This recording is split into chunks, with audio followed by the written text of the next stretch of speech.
Hey guys, it's Gary. And this is Joe. And this is Los Pinches Niños. And today we are here to talk again about One Piece, but we're going to do it a little different today. We're going to do a top 5 moments. It's just going to be top 5 moments of the East Blue arc, so the very beginning of the story, and we're going to kind of see how this goes. So, Carrie, you want to take us away? Yeah, so as you guys know, I'm going through the East Blue arc. Actually, I finished it now, but I'm going through the One Piece series. As of Joe, he has gone through the entire series, and I'm just beginning it, and we're both into anime and all that kind of stuff, and we're just going to go over the top 5, and I'll start it off. My top 5 is kind of weird. Now, we're going to have some similarities, but number 5 is actually part of a filler arc for me. It's one of the filler arcs in the end of the East Blue before they get to the whale. It's when they're sliding down the mountain with this big dragon, and they're trying to get this dragon home, right? The faux dragon? Yeah. Okay. And one of the elder dragons or whatever, and they're sliding down this mountain, being chased by this one of these guys. I don't know. He's a weird guy. He's got devil fruit actually. He's got one of the devil fruits. You know what it is? Sliced fruit. Sliced fruit. Yeah, I to be honest, I skipped a good bit of the filler. Yeah. I'm a little upset that yours is one of your tops is a filler moment, but Yeah. I understand it. Dragons are cool. I get it. It was just fun. Them sliding down the mountain was really cool to me. And they got to this mountain, this totally different island, and it turned out that the initial island they were on was the right island. So it was kind of ironic. It was very funny to me. So they went to this island and realized, oh, it's on the wrong island. Slide down this damn mountain, get on the boat, go back down they came from. So that was pretty cool. I don't remember all the names, stuff like that. I might have gotten the devil fruit wrong, but he had devil fruit in the filler arc. That's kind of cool. So yeah, that's my first number 5. Yeah, like I said, I distinctly remember somewhat of a dragon, but I skipped a lot of the filler. That's just me personally. There's so much. I just kind of want to get caught up. So I might have to go back and watch it. Not really sure on that one. My 5th moment is it's a little not even really odd. It's the moment with Nami and Luffy when Nami's crying in the Arlong Park arc, and it just kind of really hit me.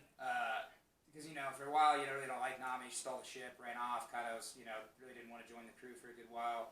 She had that moment of just, breaking down and, begging Luffy for help, and it was just, an instantaneous yes. It's a really powerful moment.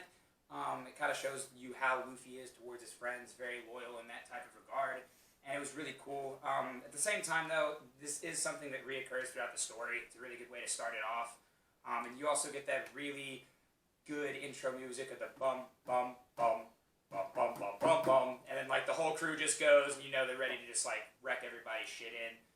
So that's another really fun part of that. That'll always kind of it really reminds me a lot in those moments. It's just a really powerful moment and kind of really shows how Luffy is as a character, how much he cares about his friends, things like that.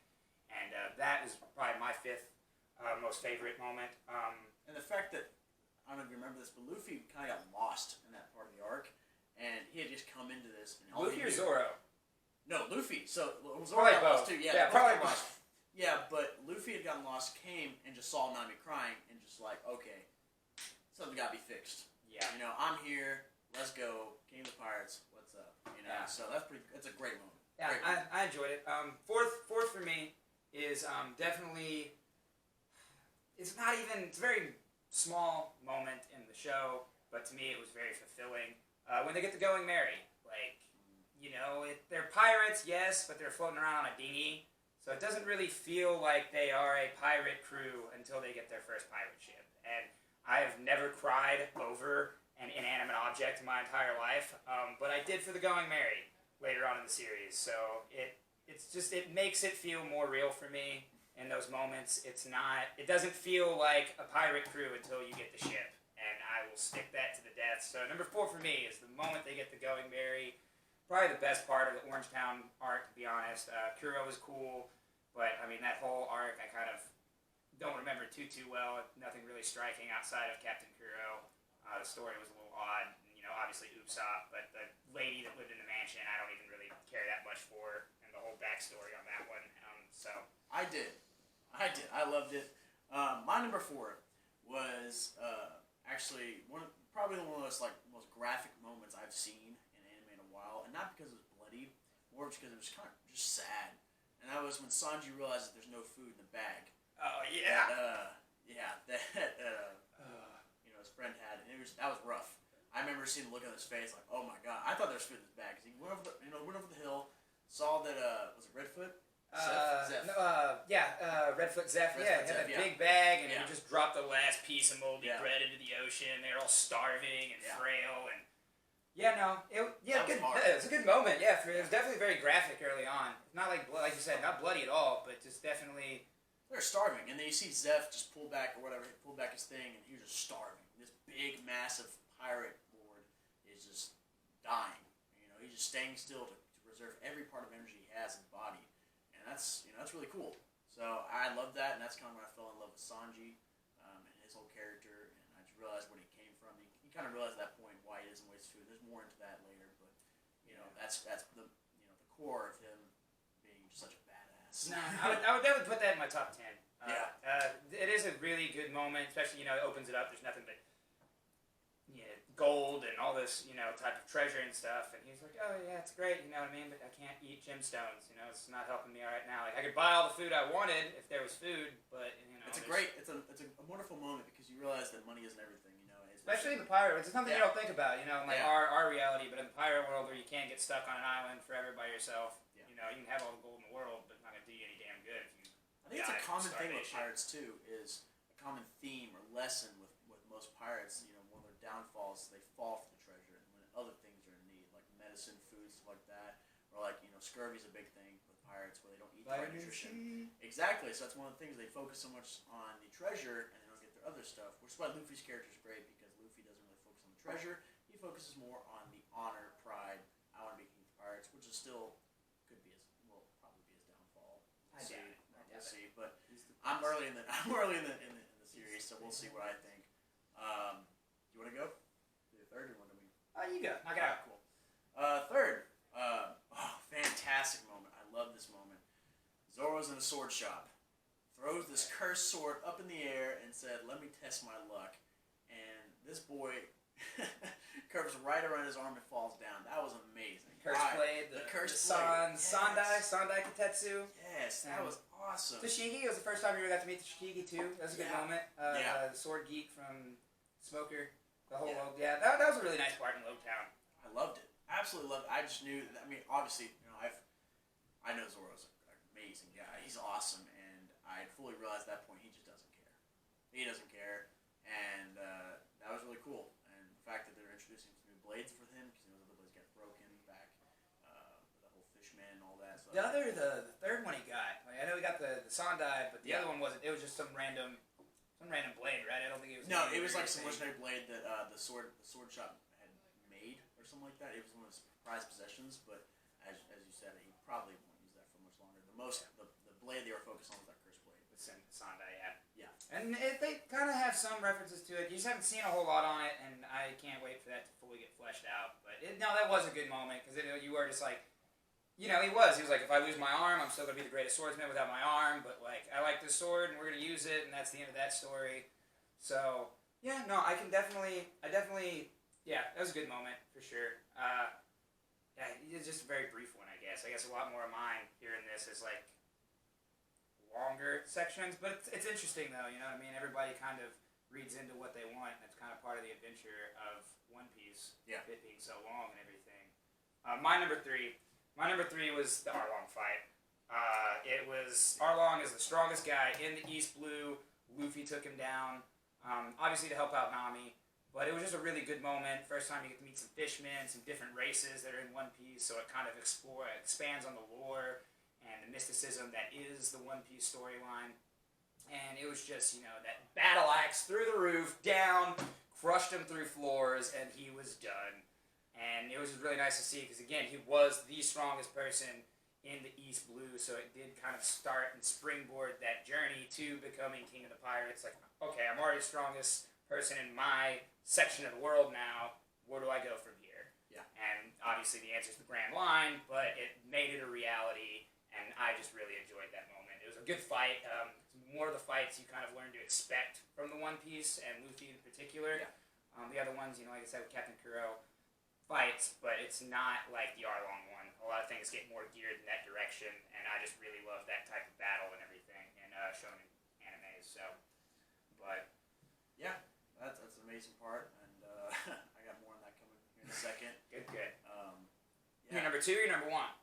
Number 2. Okay, go ahead and go number 2 then. I was going to take it, but if it's got to tie it in, you go ahead and knock that one. Yeah, Nami's backstory. I'm just going to include the whole thing. So a little story on Nami and my relationship. So I thought Nami was a throwaway character. I thought she was the worst. I hated her. Okay, right before her little backstory, she stole the damn ship.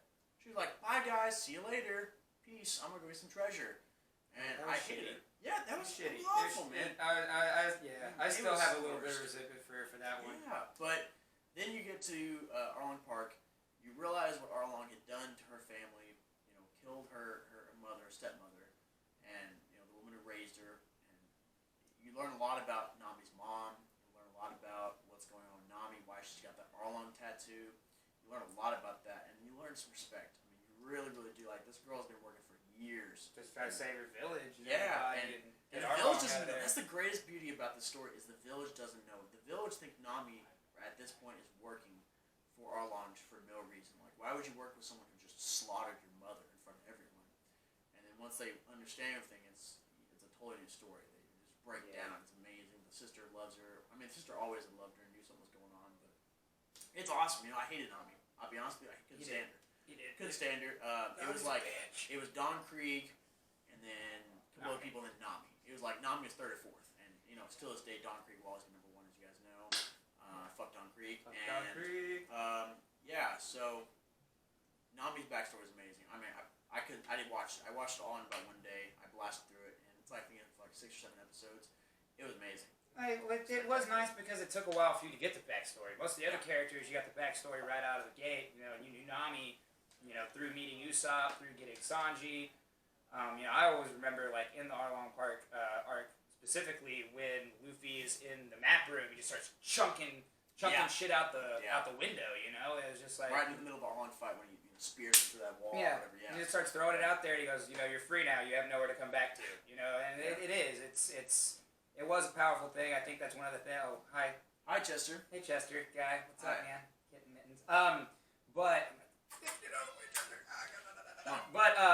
Stupid bitch, move. Go. Come on. But come on.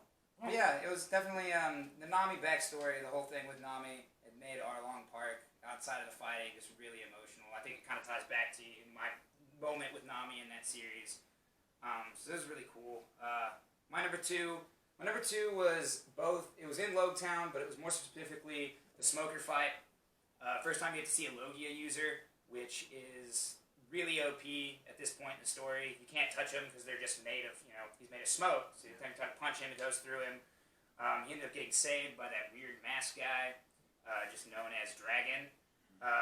That comes into play a little bit more, but you had to introduction to that character, your Logia users, kind of more up high Marines. When he was about to be beheaded in Logtown, he had that same smile, that same big smile that Gold Roger had before he was executed. Had a lot of analogies. There's even, I think, later on in the story, you find out there was somebody in the crowd that saw what happened to Luffy, and it inspired them the same as Gold Roger's death inspired Luffy. So there's a lot of little things. I'm not going to name any characters, you'll find out more of them on that, but it does have a lot of very similarities. I really like that moment. I like Smoker. He stays relevant. But just the fact that it's your first Logia user, you're kind of learning there's more to Devil Fruits than what you first know. There's different types, different abilities, things like that. It was just a really kind of a cool data dump, introducing new characters and things like that. And I just enjoy the Smoker. You know, you had to see Prism Stones too. First time you get to learn about those. Yeah. There's a lot of really good information and good stuff in that little Logtown arc. So I enjoyed all that. But yeah. Okay, who gets number 1 first? I'm thinking they might be the same. Okay. I'm gonna have to. Cool. Well, I'll just go, and it's probably the same too. I have a feeling it's Zoro getting destroyed by Mihawk. Yep, the Zoro Mihawk moment. Cool. Everybody, if that's not your favorite moment in the East Blue Arc saga, I'm sorry. So I'll give you my take on it real quick. Joe knows a lot more about this. He knows a lot more about Mihawk than what I do. I know a little bit. So, you know, Mihawk's one of the warlords. I know that and all that kind of stuff. Well, first warlord you get to meet. Yes, exactly. So Mihawk comes in this tiny little boat. He's chilling. He's got some candles on. Looks kind of like a Van Helsing Dracula type guy, you know. It's a good character design. Yeah, very much. And he comes in. Zoro recognizes him immediately. You know, all these pirates, Don Krieg's little bitches, come in. Like, oh my gosh, it's Zoro, the pirate hunter. And they looked right to the right, like, oh my god, it's Mihawk. Like, two of the greatest swordsmen on the face of the planet are just standing right beside each other. What's going to go down? And in the middle of this, Don Krieg's doing his little, I'm a bitch thing, it's a whole thing. But Don Krieg, I hate that guy so much. Why would you do Mihawk. Don't confuse the two. Mihawk. Okay, Mihawk. Just destroys this guy with a dagger at that. Well, letter opener. The letter opener. Yeah, all three swords and just stopped it. It was just really good. I mean, not even just the fight. The fight itself, obviously, because you do see that Zoro. Everybody's been afraid of him this entire saga. People even mistake Luffy for Zoro, just strength wise, and he gets beat down incredibly quickly. So the power discrepancy of like where they need to be at. Zoro wants to be the strongest swordsman. Mihawk is the world's strongest swordsman. So seeing where he's gonna have to go from here to there was really nice that early on in the series. And obviously it introduces the warlord system, and that comes into play a lot more later. A lot of them have issues with Luffy. But I mean, I also just enjoyed, the scars on the back are a swordsman's shame. Still turned around, just got sliced open. Another moment where you see Zoro he just takes this major slash across the chest. You kind of learn of his ability to kind of take an immense amount of damage. Yeah. Very similar to Luffy. Like him and Luffy are probably stamina-wise the two best on the crew. Nobody can take a beating quite like they can. He shows it in that moment. Yeah. Just the whole thing, the whole interaction was fantastic, and it's something that sticks with you about Zoro's character, how serious he takes what he wants to do. Yeah. But it was okay, guys. It's fine. Come on, babies. I love you. Also, the one where he's laying on the ground, he's like, "I promise I'll never lose another fight, King of the Pirates." Yeah. And it's awesome, man. he hasn't yet, so he's a man of his word. What I love about it too is because of that fight, when Arlong comes face to face with Zoro and fights Zoro, he kind of thinks Zoro's kind of weak, and then realizes when Zoro's shirt gets torn off, whatever, like those bandages, or whatever. You're like, oh crap, this guy was pretty much inches from death. Like, not but like a day or two ago. Like, this guy shouldn't be fighting me. Like, and it kind of put, I think, a little humility on Arlong, because he realized, like, oh, I'm not as, He's going toe to toe with me, and he should be like in a hospital bed. Yeah, so that was kind of cool. It was a great moment because the whole time, basically throughout the entire series, you guys know at this part right now, Zoro's pretty much injured. You don't really see Zoro at full strength, and probably even at the Mihawk fight, he was probably still injured, but pretty close to it, and right back in it to injury. He's best. It was his best moment. Yeah, for sure. He was at his strongest at that point, and still Mihawk just made a complete fool out of him. But at the same time, Mihawk respected him. And like I said, it's in the Baratier arc, but that is the one thing you need to watch in the East Blue Saga is Mihawk versus Zoro, and just that entire interaction. It really, if you don't love Zoro's character after that moment, you just need to stop watching One Piece. That's all I'm gonna say. I'm gonna go ahead and go that far and say it. If you can hate the guy after that moment, like, this probably is not the show for you. As much as it hurts me to say it. But we don't want you anyway. Or if you love Don Krieg, watch another anime. It's pretty easy. You can watch like Powerpuff Girls, is a great one, or like they got tons of them. Consider that an anime? Yeah. Oh, right. Early Cartoon Network's always anime. Oh my god. I don't know about anime, but sure, we'll classify that as number now because you're like your Don Krieg lover. So fuck you. So that's gonna wrap it up for today, guys. That's our top 5 moments. Agree, disagree, comments, like, subscribe. If you want. I care. Carrie may not care. cares. Joe cares. I will always care. If you hate Don Krieg as much as we do, please like, comment, subscribe. Please subscribe if you hate Don Krieg as much as we do. If you don't know who Don Krieg is, look him up. He just even looks like one. But it's gonna be Los Pinches Niños out. Bye, guys.